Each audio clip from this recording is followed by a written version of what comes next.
Ambassador Thren adjusted his mandibles nervously as the Meridian's hope shuddered, through another violent tremor. The crystalline viewing port showed nothing but the cold emptiness of deep space, stars scattered across the void like fragments of broken promises. His 6 limbs gripped the navigation console with the instinctive care of his species, the Ixari, whose chitinous bodies had evolved on a world where gentleness meant survival. The diplomatic mission had been routine. 3 weeks traveling to the Confederation of Aligned Worlds to negotiate new trade agreements. The Ixari were known across 17 systems as master artisans and patient negotiators. They created things of beauty and brokered peace between angry parties. They did not build weapons. They did not train soldiers. In a galaxy ruled by strength and violence, the Ixari survived by being useful and unthreatening. Now, stranded in neutral space between star systems, usefulness seemed very far away. First Pilot Zara's antennae drooped with exhaustion as she worked her console. The young navigator had been trying to restart the primary drives for 6 hours straight. Her exoskeleton, normally a brilliant emerald green, had faded to a dull gray with stress. Ambassador Thren could see the chemical signals of fear emanating from her thorax, a pheromone language that all Ixari understood instinctively. "Ambassador," she said, her voice a soft clicking of mandibles. "The fusion core is completely dead. Something shorted the entire power distribution network. We are running on emergency batteries alone. How long do we have?" Thren asked, though he already suspected the answer would bring no comfort. 18 hours of life support, perhaps 20 if we reduce activity and lower the temperature. Zara's compound eyes, each containing thousands of individual lenses, fixed on her superior with desperate hope. "Should I activate the distress beacon?" Thren's antennae twitched in the Ixari gesture for affirmation. "Do it. Use all frequencies. Send our position, our situation, and request immediate assistance." Engineer Culm scuttled into the bridge from the lower decks, his older frame moving with the careful deliberation of someone who had seen too many cycles. The maintenance chief's mandibles clicked in the pattern that meant bad news. "I have examined every system, Ambassador. This was no accident. The power surge was deliberate. Someone sabotaged us." A cold feeling spread through Thren's thorax. Sabotage meant enemies. But the Ixari had no enemies. They went out of their way to avoid conflict with anyone. "Who would want to harm us?" "I cannot say," Culm replied. "But the damage is precise, professional." This was done by someone who understands Ixari technology very well. Before Thren could respond, Zara announced that the distress beacon was active. Now they could only wait and hope that someone in this vast, uncaring galaxy would deem 15 Ixari lives worth saving. The first response came after 2 hours. Thren felt a flutter of hope in his primary heart as Zara reported an incoming transmission. "Put it through," he ordered. The holographic display shimmered to life, revealing a massive reptilian face covered in deep red scales. The Vrask Dominion warship commander regarded them with eyes that held no warmth. "Your distress signal has been received, Ixari vessel. State the value of your cargo." Thren felt his hope deflate. "We carry diplomatic documents and cultural artifacts, nothing of great monetary worth. But we have 15 crew members who will die without assistance. We beg for rescue." The Vrask commander's mouth opened in what might have been a laugh, revealing rows of serrated teeth. "We do not waste fuel for rescues that bring no profit. The Dominion advises you to pray to whatever gods your species worships." The transmission ended. More responses followed over the next hours, each one driving deeper the reality of their situation. The Confederation expressed sympathy, but said their nearest vessel was 3 days away. The Merchant Guild offered to send a ship in exchange for the Ixari government, paying triple standard rescue fees in advance. The Kroller Empire sent a message that was simply laughter, the brutal sound of predators amused by the struggles of prey. Thren gathered his crew in the main chamber as the hours counted down. Around him, 15 faces looked back with acceptance. The Ixari did not rage against death. They had evolved as a peaceful hive species where individual survival mattered less than the survival of the collective. These 15 would die, but their homeworld would continue. Their hives would remember them. It was enough, almost enough. "Ambassador," Zara called from the bridge, her voice carrying a note of confusion that cut through the resigned atmosphere. "I am receiving another response, but the origin point is strange. It comes from a system not marked in our star charts." "Show me," Thren said, moving to her station with the slow, energy-conserving gait they had all adopted. Zara's manipulator limbs danced over her console, bringing up the galactic map. A marker appeared in what their charts showed as empty space, far from any known trade route or colonized system. The coordinates identify the location as the Sol system, she said. But there is nothing in our databases about this system. What does the message say? Thren asked. Zara was quiet for a moment, her antennae quivering with confusion. It says, "We hear you. Help is coming. Hold on, that is all. No demands for payment. No questions about cargo. Just that message." Thren felt something he had not expected to feel again. Hope. It was a dangerous emotion for someone in his situation. Who are they? The transmission identifies them as coming from a planet called Earth, Zara replied. The species calls themselves humans. I can find no reference to them in any database. How far away are they? Cullum asked. Based on their signal strength and the time delay, perhaps 3 hours at maximum faster than light speed, Zara calculated. If they truly meant to help, 3 hours. They had perhaps 9 hours of breathable air remaining. If these mysterious humans actually came and could effect a rescue quickly, it was possible. But if this was some cruel joke, or if complications arose, the Ixari would die listening to their would-be rescuers work too slowly. Thren made his decision. Send a reply, thank them for responding, and provide complete details of our situation. Include information about our physiology and life support requirements. If they are truly coming to help, every detail could save time. The wait that followed was the longest of Thren's life. The crew returned to energy conservation mode, moving as little as possible, speaking only when necessary. The temperature in the ship dropped to uncomfortable levels as they diverted power from heating to life support. Thren could see frost forming on the interior walls. 7 hours after the human response, the long-range sensors detected something approaching at incredible speed. Whatever it was moved faster than any Ixari vessel Thren had ever heard of. The ship was decelerating hard but would still reach them in less than an hour. Ambassador, Zara's voice shook as she examined her sensors. The ship that is approaching. It is enormous. 10 times the size of our largest trading vessels. And it is heavily armed. I count hundreds of weapon emplacements. Thren felt his breathing spiracles constrict with fear. Had they sent their distress call to predators? Were they about to be captured or destroyed by some species they knew nothing about? They are hailing us, Zara reported. Audio only. Open the channel, Thren ordered, trying to keep his voice steady. Static crackled through the bridge. Then a voice spoke. It was deep and strong, carrying harmonics that the Ixari language did not possess. This is the Earth Coalition vessel Prometheus. We have received your distress call. My name is Admiral Sarah Chen. We are here to get you home safely. Thren's translator unit worked to process the alien language, converting it into clicks and chemical signals he could understand. The meaning was clear, but was it honest? We are grateful for your response, Admiral Chen, Thren replied, hoping his translator was working properly in reverse. But I must ask, what do you require in payment for this rescue? There was a pause. Then the human voice returned, carrying what sounded like genuine confusion. Payment? You are 15 living beings in mortal danger. We require nothing except the opportunity to help. Now please prepare for emergency docking procedures. Our rescue team will be boarding your vessel in approximately 20 minutes. Thren stared at the communication console, unable to process what he had just heard. In all his years as a diplomat, traveling to dozens of worlds and negotiating with dozens of species, he had never encountered anyone who helped without demanding something in return. The strong took from the weak. That was the law of the galaxy. These humans, whoever they were, seemed to follow different laws. Through the main viewport, the human vessel came into view, and Thren's heart stuttered in his thorax. The ship was a leviathan of dark metal, bristling with weapons that could probably crack a moon. It moved with predatory grace, sliding alongside the Meridian's hope like a shark examining wounded prey. Lights blazed from its hull, illuminating the disabled Ixari vessel. Everything about the human ship screamed danger. It was built for war, designed to intimidate and destroy, yet it had crossed light years to answer a distress call from species it had never met. Docking clamps engaged with a deep vibration that Thren felt through his exoskeleton.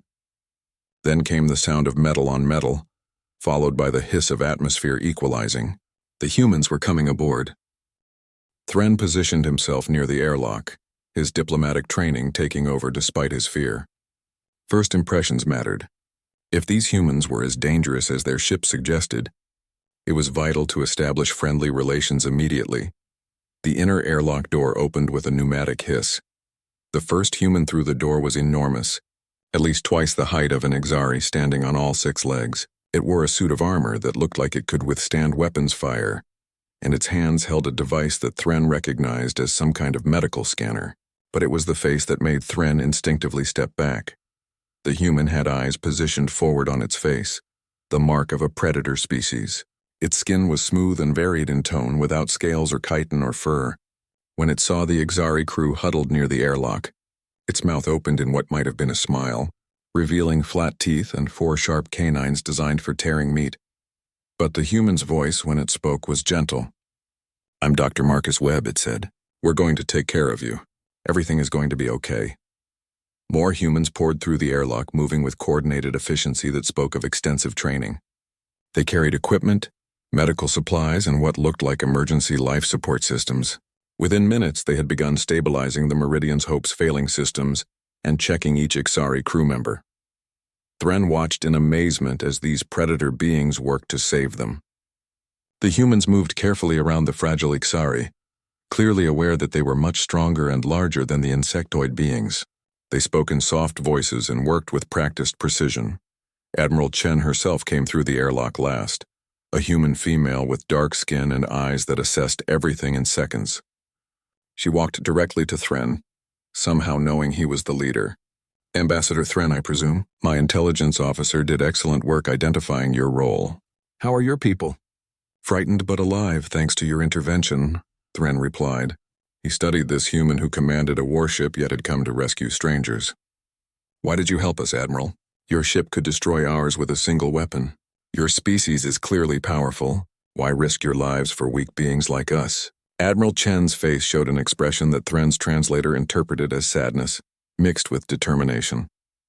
"Because you needed help and we were able to provide it. On Earth we have a saying. We are judged not by how we treat the strong, but by how we treat the vulnerable." The human paused, then added, "And you're not weak, Ambassador. You've kept your crew alive and calm in an impossible situation. That takes a different kind of strength." Thren felt something shift in his understanding of the galaxy. These humans, these terrifying predators from an unknown world, had just traveled across space for no reward except doing what they believed was right. It was unprecedented. It was illogical by every rule Thren knew. It was also, he realized, the most hopeful thing he had ever witnessed. As the last of his crew was evacuated to the safety of the Prometheus, Thren took one final look at the Meridian's Hope. The ship that had been their tomb would now drift in space, a monument to a narrow escape. But more than that, it would be remembered as the place where the Ixari first encountered a species that changed everything they thought they knew about the universe. Admiral Chen stood beside him, her presence both intimidating and oddly comforting. "We'll tow your ship if you want," she offered. "Or we can leave a beacon for recovery later." "Leave it," Thren decided. "Right now, I just want to get my people to safety. Then, if you are willing, I would very much like to learn more about Earth and humanity. I believe we have much to teach each other." The human admiral smiled, an expression that Thren was beginning to understand meant pleasure or agreement. "I think you're right, Ambassador. Welcome aboard the Prometheus. Let's get you home."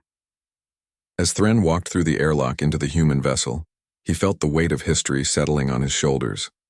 15 Ixari had sent a distress call into the void. What answered was not just a rescue ship, but the beginning of something that would shake the foundations of galactic civilization. Behind him, the Meridian's Hope grew smaller in the viewport, its emergency beacon still flashing its silent cry for help into the darkness. That cry had been answered. Now the galaxy would learn what it meant when Earth responded to those in need. The Deathworld Guardian's word count 2,000. The medical bay of the Prometheus was a revelation to Ambassador Thren. Everything was too large, too bright, too angular. Human designs favored straight lines and sharp corners where Ixari architecture flowed in organic curves. The examination tables were built for beings twice his size. The instruments looked brutal and heavy where Ixari medical tools were delicate and precise. Yet despite all this, Dr. Marcus Webb moved around the Ixari patients with extraordinary care. "Your exoskeleton is fascinating," the human physician said as he ran a scanning device over engineer column. The translator rendered his voice into clicks and pheromones that Thren could understand. "It provides both protection and structural support. Very efficient design for your body plan. We evolved in low-gravity environments," Column explained, his antennae relaxing now that the immediate danger had passed. "Our homeworld of Ixar has only 0.6 of what you would call standard gravity. We do not need thick bones or dense muscles."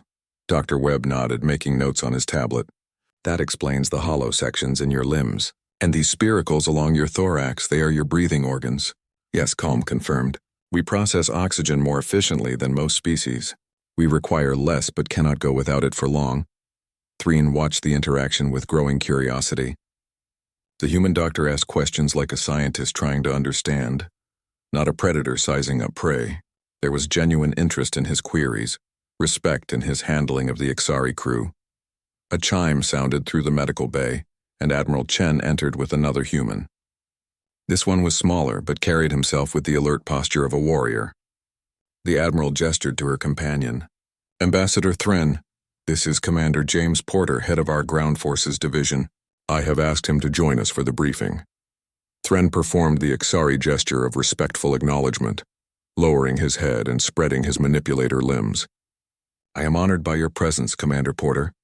"The honor is mine," Ambassador Porter replied.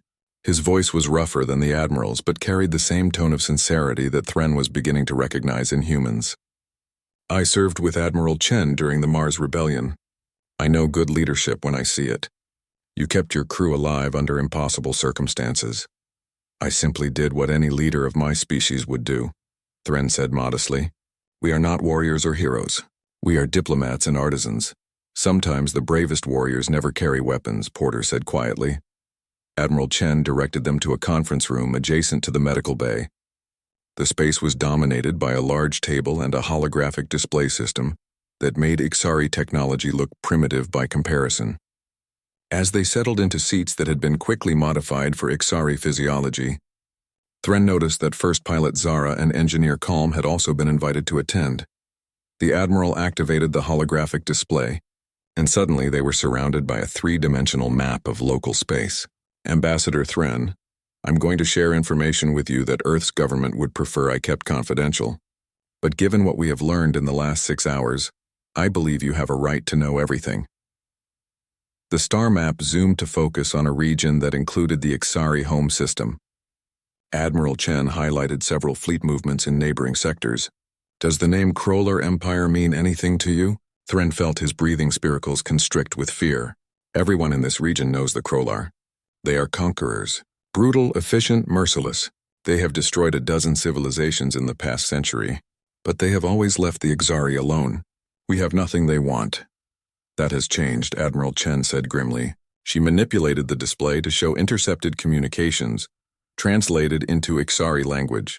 3 weeks ago, a Krolar science team discovered that your world sits on top of deposits of xenomatter, a rare element crucial for their faster-than-light technology. Their invasion fleet is already mobilizing." Thren stared at the data, his mind refusing to accept what he was seeing. The Krolar fleet was massive, hundreds of warships, troop carriers, and bombardment vessels. Against the Ixari's handful of unarmed trading ships and basic defense satellites, it would be a massacre. "My people have no way to fight this. We do not even have a word in our language for warfare as a concept." "When did you learn about this threat?" "Yesterday," Commander Porter said. "About the same time we received your distress call. The sabotage of your ship was likely a Krolar advance operation. Remove key diplomats, isolate your government, make resistance even less organized." The room was silent for a moment as the implications sank in. Then Zara, her voice small and frightened, asked the question they were all thinking. "Why are you telling us this? What can Earth possibly do? You are one species newly emerged on the galactic stage. The Krolar Empire spans 100 star systems." Admiral Chen's expression hardened into something Thren recognized across all species: determination in the face of overwhelming odds.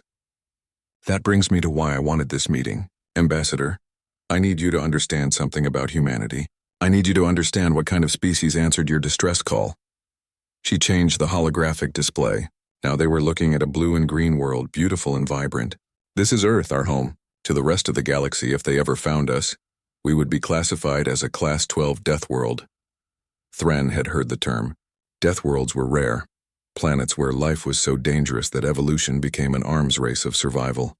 Species from such worlds were usually violent, unstable, or extinct. "What makes Earth a death world?" Dr. Webb stepped forward, his scientific interest overriding normal briefing protocol. "Everything, Ambassador. Our planet tried to kill us from the moment our ancestors crawled out of the oceans. We faced predators with claws and fangs. We survived ice ages and volcanic eruptions. We endured diseases that killed millions. We fought each other for resources and territory, and yet you survived," Calm said quietly. "More than survived," Admiral Chen corrected. "We adapted. We overcame. We learned that our greatest strength was not individual power, but our ability to work together, to innovate, to refuse to give up no matter how dire the circumstances." The display changed again, showing various scenes from human history. Armies facing each other, cities burning, people struggling through disasters. "We fought wars that killed millions. We created weapons that could destroy our entire world. We stood on the brink of self-annihilation more than once." "Then how are you any different from the Crawler?" Thren asked, voicing the fear that had been growing in his mind. "You speak of violence and destruction. Because we learned," Commander Porter said intensely. "We learned that strength without compassion makes monsters. We learned that the strong have an obligation to protect the weak, not exploit them. We nearly destroyed ourselves learning those lessons, but we learned them." Admiral Chen brought up new images. These showed humans building, healing, rescuing. "After we unified Earth and began exploring space, we made a decision as a species. We decided that if we ever found other life in the universe, we would judge ourselves by how we treated them. Not by how much we could take, but by how much we could give. The Beacon Protocol," Dr. Webb added. "Every human ship, military or civilian, is required to answer distress calls regardless of the cost or risk. It's our law. It's our culture. It's who we decided to be." Thren felt his understanding of the universe shifting again. These humans, these dangerous predators from a world that had tried to kill them for millions of years, had chosen to be protectors instead of conquerors. It seemed impossible, yet here they were. "Admiral," Zara said hesitantly, "what are you proposing?" The Admiral looked at each of them in turn. "Earth's government has authorized me to offer military assistance to the Ixari people. We can have a battle group at your homeworld within 48 hours. It will not be enough to match the Krolar fleet ship for ship, but we believe we can make the cost of invasion too high for them to bear. You would go to war for us?" Thren felt his legs trembling. "You barely know we exist. The Krolar could turn their entire empire against you." Commander Porter leaned forward. "Ambassador, there is something else you need to understand about humans. We are a stubborn species. Throughout our history, we have had a problem with bullies. We don't like them. We don't tolerate them. And we definitely don't let them hurt people who cannot defend themselves. The Admiral can speak to policy and strategy. I'll tell you the simple truth. The Krolar want to hurt your people. That means we're going to stop them." The confidence in the human commander's voice was almost frightening. Thren looked at Admiral Chen. "You truly believe you can defeat a fleet that outnumbers you?" The Admiral smiled, and there was something predatory in that expression. Something that reminded Thren that for all their compassion, humans were still apex predators from a death world. "Outnumbered doesn't mean defeated, Ambassador. The Krolar have never fought a species like us. They have never faced warriors from Earth. They conquer through overwhelming force and terror. They've never encountered an enemy that refuses to be terrified." "What do you need from us?" Thren asked. "First, we need you to contact your government. Tell them what's coming and tell them that Earth is offering alliance and protection. We need permission to operate in your space. Second, we need intelligence. Everything you know about Krolar military doctrine, ship designs, and tactics. Third, and most important, we need you to keep your people calm and organized. Panic will kill more of your citizens than Krolar weapons if we're not careful." "We can do that," Thren said, feeling a strange new emotion swelling in his thorax. It took him a moment to recognize it. Hope mixed with something else. Something fierce and determined. Perhaps it was a reflection of the humans around him, their stubborn refusal to accept defeat. "We will help however we can." "Excellent," Admiral Chen said. She manipulated the holographic display one more time, showing the Prometheus and several other ships. These are the other vessels in our task force. The Indomitable, the Valiant, the Resolute, and the Defiant. Together with the Prometheus, we form Earth's 5th expeditionary fleet. We have been exploring this region of space for 3 months, charting systems and searching for other civilizations. Finding you and learning about the Krolar threat has changed our mission parameters. You were looking for us? Colm asked. Why? Because we wanted to know if we were alone in the universe, Dr. Webb answered. We wanted to find neighbors, friends, maybe even partners. We wanted to prove that intelligence could meet intelligence peacefully. And yes, we wanted to be ready in case we found enemies. And you found both, Thren observed. Friends who need protection and enemies who need stopping. That's about the size of it, Commander Porter agreed. A communication officer appeared in the doorway of the conference room. Admiral, we have established a secure channel to Ixar. The Ixari High Council is standing by. Admiral Chen looked at Thren. Are you ready to change your world, Ambassador? Thren thought about his people, a species that had survived for thousands of years by being peaceful, compliant, and invisible. They had avoided conflict, accepted their role as a weak species in a galaxy ruled by the strong. The arrival of humanity offered something unprecedented: protection, alliance, and the possibility of not having to live in fear, but accepting that protection would change everything. The Ixari would no longer be beneath notice. They would be under Earth's shield, which meant they would also be in Earth's sphere. They would be committing their future to species they had just met, species whose power was still mostly unknown. Thren looked at the humans around him. Admiral Chen with her tactical brilliance and unwavering resolve, Commander Porter with his warrior's confidence and protective instincts, Dr. Webb with his genuine curiosity and compassion. These were beings who had earned the right to be trusted through actions, not words. I am ready, Thren said firmly. Let us show my people that we are no longer alone. As the holographic communication system activated and the faces of the Ixari High Council appeared, floating in the air like startled insects suddenly exposed to light, Thren prepared to deliver news that would echo, through Ixari history, forever. The weak had found champions, the predators had found prey to protect instead of devour, and the galaxy was about to learn that when Earth went to war, it fought not for conquest or glory, but for something far more dangerous to tyrants and conquerors. It fought for what was right. War Master Brutok of the Krolar Empire studied the holographic display of Ixar with the patient satisfaction of a predator watching its prey from downwind. The planet was beautiful in its way, wrapped in swirling clouds and green continents. More importantly, it was defenseless. The Ixari had no military worth mentioning, no orbital defenses beyond basic traffic control satellites, and no allies who would intervene on their behalf. It would be the easiest conquest of his long career. The invasion fleet hung in formation at the edge of the Ixari system, 300 warships representing the might of the Krolar Empire. Brutok's flagship, the Devourer, was a massive dreadnought capable of reducing cities to ash from orbit.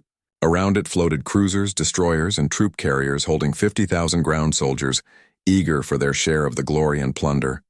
Sub-Commander, Brutok said to his second-in-command, scan the system for any unexpected variables. I want no surprises during our approach. The Sub-Commander, a younger Krolar with scales still bright red instead of the darker crimson that came with age, worked his console efficiently. Scans show minimal activity, War Master. The Ixari have pulled most of their civilian vessels close to their homeworld. We detect no military ships at all. Wait, the Sub-Commander's claws paused over his controls. War Master, I am detecting ships at the outer edge of the system. 5 vessels. Configuration unknown. They are not Ixari. Show me, Brutok ordered. The holographic display zoomed to show 5 ships arranged in a defensive formation near one of the system's gas giants. Even at this distance, Brutok could see they were warships. Heavy warships. Their design was unfamiliar, angular and brutal where most galactic vessels were smooth and curved. They bristled with weapon emplacements like the spines of a predatory fish. What species? Brutok demanded. The Sub-Commander frantically checked his databases. Unknown, War Master. The ships are not in any Imperial records. They are not broadcasting identification codes that match any known civilization. Brutok felt a flicker of unease. Unknown variables were dangerous in military operations. But 5 ships against 300? Whatever species this was had made a very stupid decision. Open a channel to those vessels. Let us see who has decided to interfere in Crawler business. The communication system activated. After a moment, a face appeared on the view screen, and Brutok felt his predatory instincts screaming warnings. The being looking back at him was clearly a predator species, forward-facing eyes, sharp teeth visible when it spoke, and an expression that conveyed absolute confidence despite being hopelessly outnumbered. "This is Admiral Sarah Chen of the Earth Coalition Navy," the being said. "You are entering Ixari sovereign space with an invasion fleet. Turn around now or face the consequences." Brutok's mouth opened in the Krolar equivalent of laughter. This was almost too absurd to believe. Earth? He had never heard of it. Coalition? 5 ships did not make a coalition. This Admiral Chen was either insane or suicidal. "I am War Master Brutok of the Krolar Empire. This system will belong to the Empire within 6 hours. Your 5 ships are an interesting curiosity, but they will not change the outcome. I offer you one opportunity. Withdraw now, and you will not be destroyed alongside the Ixari." The human admiral's expression did not change. She looked, if anything, amused. "War Master Brutok, I'm going to give you the same opportunity. This is your only warning. Leave this system or my fleet will remove you forcibly." "Your fleet?" Brutok could not contain his amusement. "You have 5 ships. I have 300.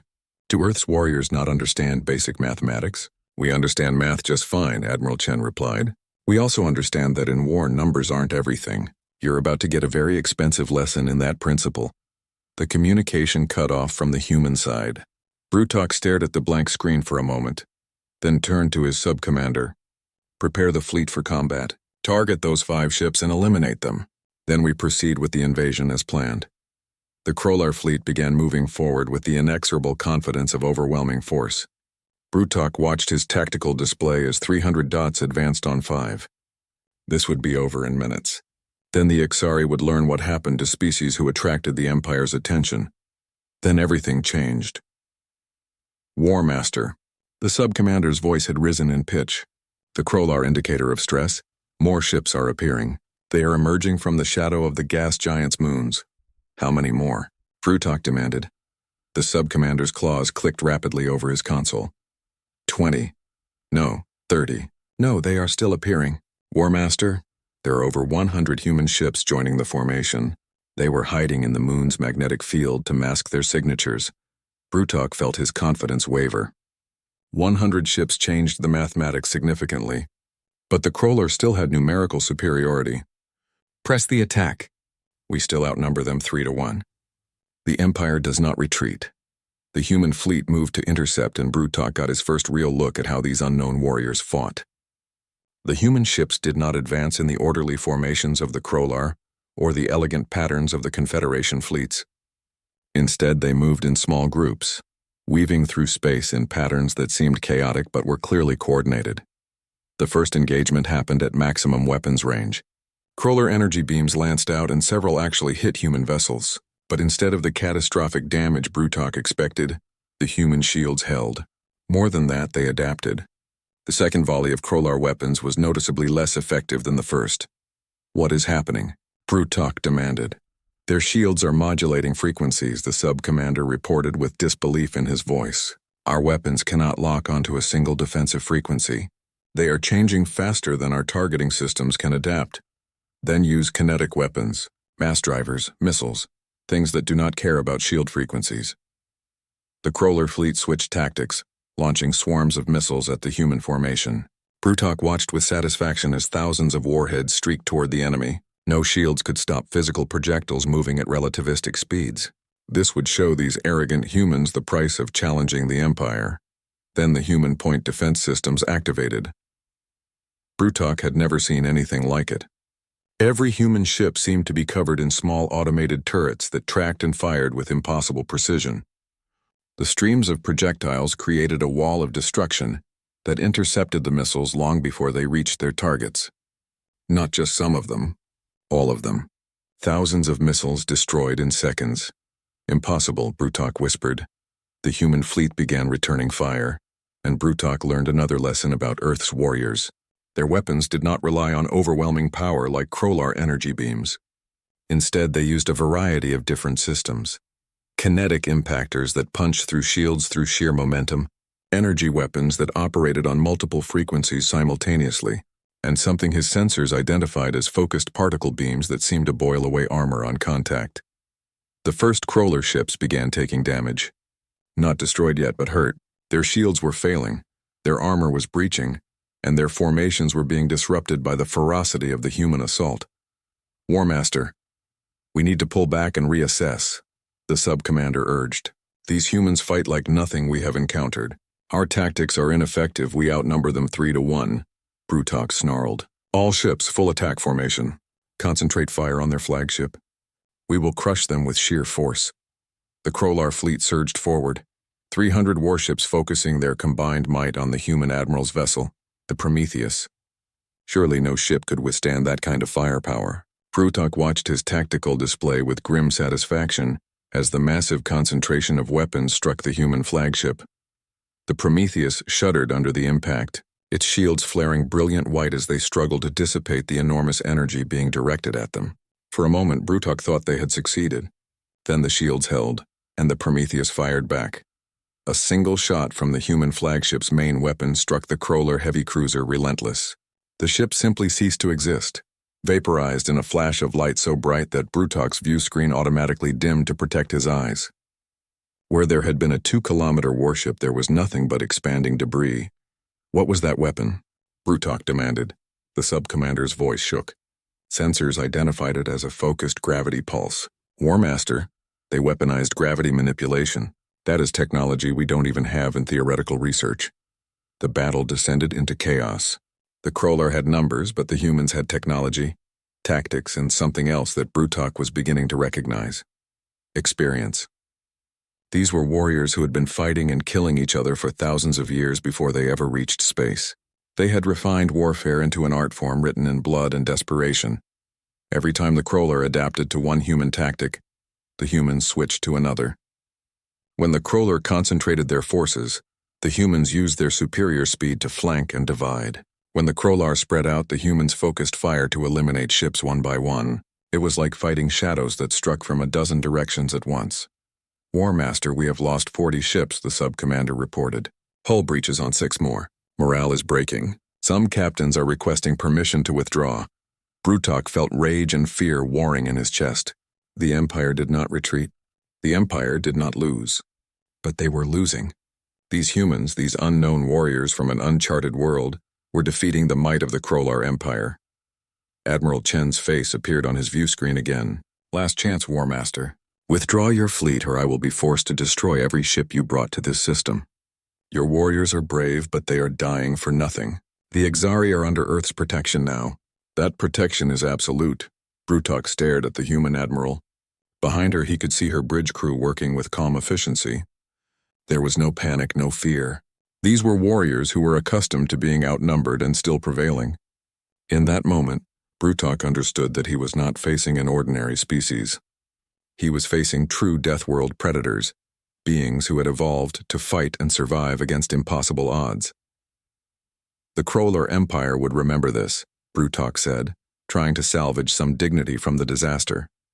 This is not over. Yes, it is, Admiral Chen replied calmly. You just don't know it yet. Now get out of this system before I lose patience and turn your fleet into an asteroid field. Brutok closed the channel and looked at his sub-commander. Order a retreat. Full speed. We will report to the Empire that this system is now defended by a species with technology and tactics superior to our own. As the Krolar fleet turned and fled, leaving behind burning wreckage and the corpses of thousands of warriors, Brutok understood that the galaxy had just changed. A new power had emerged. A species that fought not for conquest but for protection.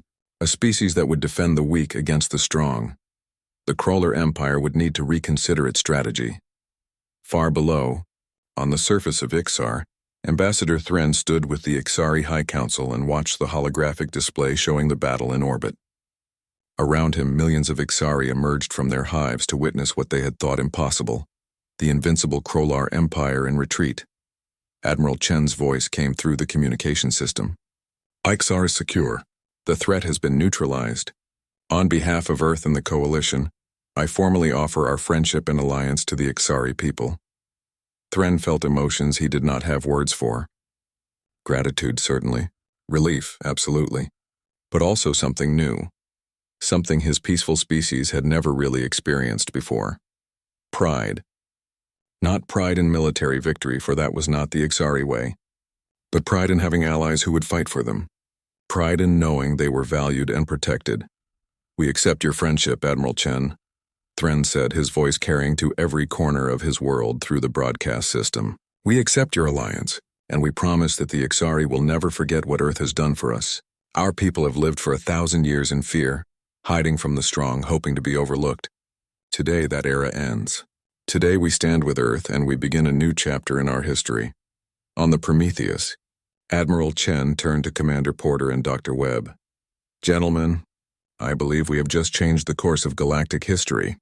Porter grinned. "Wait until the rest of the galaxy hears about this. We're going to have a lot of calls for help." "Good," Admiral Chen said firmly. "We'll answer every one of them. That's what the Beacon Protocol means. That's what it means to be human." In the weeks and months that followed, word of the Battle of Ixar spread through the galaxy like a shockwave. The impossible had happened. The Kroller Empire, one of the most powerful military forces in known space, had been defeated by an unknown species fighting on behalf of peaceful victims. Other species that had suffered under the tyranny of stronger neighbors began sending messages to Earth. Distress calls, requests for protection, pleas for help, and every single time the humans answered. Not with demands for payment or tribute, but with a simple message. "We hear you. Help is coming. Hold on." The galaxy was learning that when Earth's warriors deployed, they fought for something that all the weapons and numbers in the universe could not defeat. They fought for the belief that the strong had an obligation to protect the weak. They fought because it was right. Ambassador Thren recorded a message that would be preserved in the Ixari archives forever, a testament to the day everything changed. We sent a distress call into the darkness, expecting nothing. What answered was humanity, a species that had dragged itself from a death world through sheer stubbornness and determination. They could have ignored us. They could have exploited us. Instead, they saved us. They fought for us. They taught us that strength without compassion is tyranny, but strength with compassion is hope. The galaxy will never be the same. Neither will we. The humans have given us more than rescue. They have given us proof that goodness can have fangs, that mercy can carry weapons, and that sometimes the most dangerous predators in the universe are the ones who choose to be protectors instead of conquerors. This is our new era. This is the age of the Beacon Protocol, and we, the Ixari, will stand with Earth until the stars themselves grow cold. High above Ixar, the human fleet maintained its protective orbit. Inside the Prometheus, Admiral Chen looked at the star map showing dozens of systems now under Earth's protection, with more joining every day. The burden was enormous. The responsibility was crushing. The danger was real. But when she thought about those 15 Ixari crew members huddled in their dying ship, sending out a desperate call for help that the galaxy ignored, she knew that Earth had made the right choice. Someone had to answer the calls that everyone else ignored. Someone had to stand up to the bullies and conquerors. Someone had to prove that civilization could be something other than the strong devouring the weak, that someone was humanity. And the galaxy was just beginning to understand what that meant. The end author's note. This story explores the classic HFY theme of humanity as a powerful but compassionate species, willing to defend those who cannot defend themselves. Unlike the typical trope of humans as mindless warriors, this story presents humanity as having learned from our violent history and chosen to become protectors rather than conquerors. The three main characters, Ambassador Thren, Admiral Chen, and War Master Brutok, represent three different philosophies: survival through peace, strength through protection, and power through conquest. Their interactions show that true strength comes not from the ability to destroy, but from the willingness to defend. The Beacon Protocol referenced throughout the story represents humanity's commitment to answering all distress calls, regardless of cost or risk. It's a reflection of our best qualities: compassion, stubbornness, and an unwillingness to let the strong prey on the weak. This is an original work inspired by the HFY tradition, but featuring completely new characters, species, and situations. May it inspire hope that someday, if we ever do reach the stars, we will choose to be the guardians we needed in this story.